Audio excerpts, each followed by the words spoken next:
O problema principal nesse equilíbrio, ele está na taxa de câmbio, como afirmam, por exemplo, pensadores como o Bresser Pereira, ou na escassez de capitais para investir na indústria?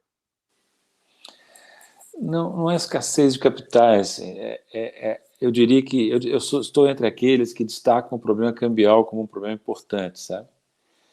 E eu tenho escrito há décadas sobre isso. Nós temos que ter muito cuidado com as condições do balanço de pagamentos do setor externo e da taxa de câmbio brasileira, porque a experiência mostra que os países que tiveram cuidado com isso a longo prazo, a médio e longo prazo, foram os mais bem-sucedidos. É o caso do leste da Ásia, não só da China, também de outras economias lá, que tiveram preocupação em manter uma política cambial favorável ao setor exportador, favorável à indústria que compete com importações, e mantendo um certo horizonte, entende? Não permitindo flutuações dramáticas no câmbio real que desestimulam o investimento nos setores críticos, entende? Não é só o nível da taxa de câmbio, é essa volatilidade. O problema é o seguinte, o Brasil não pode ficar a reboque. O problema é o seguinte, o brasileiro, a elite brasileira, tem uma capacidade muito limitada de pensar por conta própria. Então, nós ficamos a reboque dos mercados internacionais, deslumbrados com Wall Street, com as oportunidades que Wall Street oferece, e descuidamos do nosso interesse de longo prazo. Não podemos fazer isso. A maldição para um país em desenvolvimento é a abundância de recursos internacionais. Porque essa abundância não é confiável. Nós temos que formar nosso próprio capital em casa, como dizia o Barbosa, cito de novo o Barbosa Lima Sobrinho, fazer o capital em casa e não depender de capital externo. O capital externo não é confiável, ele é volátil, ele vem associado a ingerências externas. Então, manter o balanço de pagamentos razoavelmente equilibrado, taxa de câmbio competitiva e formar o investimento dentro de casa. Professor, uma taxa de câmbio valorizada, quando a economia se atrasa em relação às economias centrais, não é algo positivo porque barateia a compra de máquinas e equipamentos? Tem esse lado, mas é que você tem que ter um setor industrial de máquinas e equipamentos interno, como nós tínhamos, inclusive. Você não pode depender da importação de máquinas, equipamentos, insumos estratégicos. Você pode, claro, seletivamente fazer isso, mas não deve ter isso como norte, né? O que a taxa de câmbio valorizado faz? Ela pode baratear a importação de insumos e até de equipamentos, mas ela fundamentalmente estimula o consumo de produtos externos, consumo de bens, até de luxo, turismo, viagens, entende? Coisas que não são negativas, assim, porque é importante poder viajar, estudar no exterior, mas quando é o turismo de classe média para cima, Disney e companhia, o que isso acrescenta ao país? Culturalmente, zero. E do ponto de vista de balanço de pagamentos, despesa. Entende? Então, o importante é o seguinte, é você ter uma possibilidade de importar o que é essencial para você, a um custo razoável, mas não permitir que a taxa de câmbio persistentemente valorizada leve à importação indiscriminada de tudo, que foi o que aconteceu em muitos períodos no Brasil, né?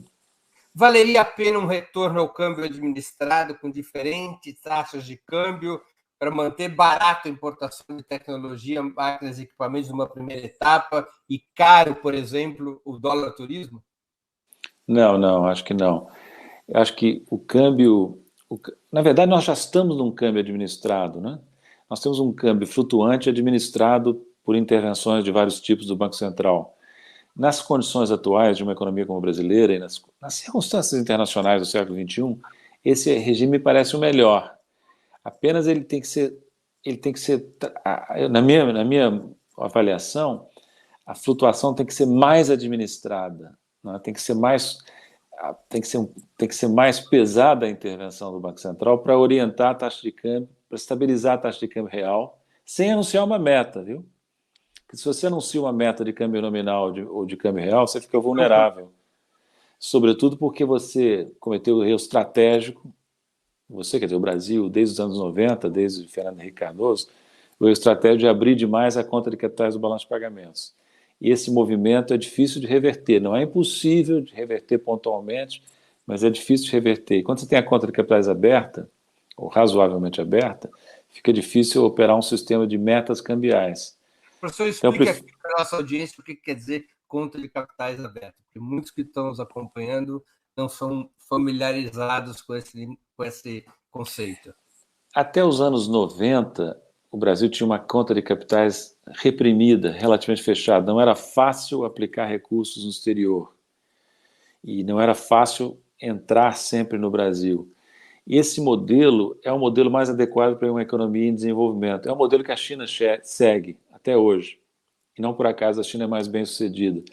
Por quê? Porque se você permite aos residentes no Brasil e aos residentes fora do Brasil entrar e sair com muita facilidade, como os mercados de capital internacional são muito grandes em relação ao mercado doméstico financeiro, isso gera movimentos desestabilizadores do mercado de crédito e da taxa de câmbio. Então, eu sempre fui favorável a um regime de controle parcial, seletivo da conta de capitais. Eu e vários outros economistas, né? E esse regime deveria ter durado mais, porque nós não somos ainda uma economia desenvolvida. Mas, em nome da modernidade, do adornamento às tendências internacionais, fizeram essa barbaridade na época do Fernando Henrique, né? E isso continuou, infelizmente, não foi possível reverter. O Manteiga, com a ajuda do Nelson Barbosa, até reverteu parcialmente esse movimento com sucesso, viu? No governo Lula, nos governos Lula e Dilma, e introduziu de novo controles pontuais de capital que funcionaram bem. E o Brasil compensou também essa fragilidade com uma coisa muito importante, que foi feita finalmente a partir de 2016, que foi a acumulação de reservas internacionais, que nos deu um diferencial de proteção que nos diferencia hoje de países como Argentina e Turquia, por exemplo, que são países emergentes com um nível de reservas mais baixo. Então, o que o Brasil tem que fazer, no meu entender? O Brasil tem que ter um arsenal de proteção que inclui câmbio competitivo, políticas protecionistas seletivas, câmbio flutuante administrado, reservas altas e, se possível, controles pontuais dos fluxos de capital. Essa é uma agenda importante, a meu ver, para o Brasil, que deve ser retomada.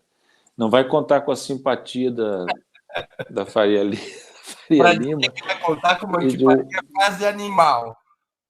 da Wall Street, mas vai ser importante colocar na frente desses interesses setoriais, por mais importantes que sejam, o interesse estratégico do país. E eu espero que a gente possa fazer isso a partir de 23, né?